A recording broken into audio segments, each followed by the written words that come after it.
Hello guys, in today's video I will be showing you how to fix Chatgpt has stopped problem. So the answer is easy, just go to the settings and then scroll down to the apps section. Then go to the search Chatgpt. Then go to the storage and here you will find this clear cache option, click on it. Now you can go check it if it worked, and if it didn't you can try to restart your phone or turn the Wi-Fi off and on, or the Bluetooth or the airplane mode.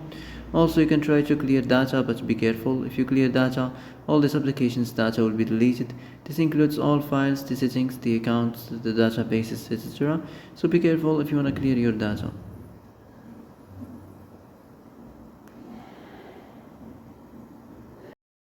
And that's it for today's video. I hope this is the answer you've been looking for.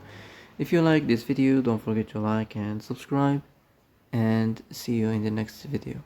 Thanks for watching.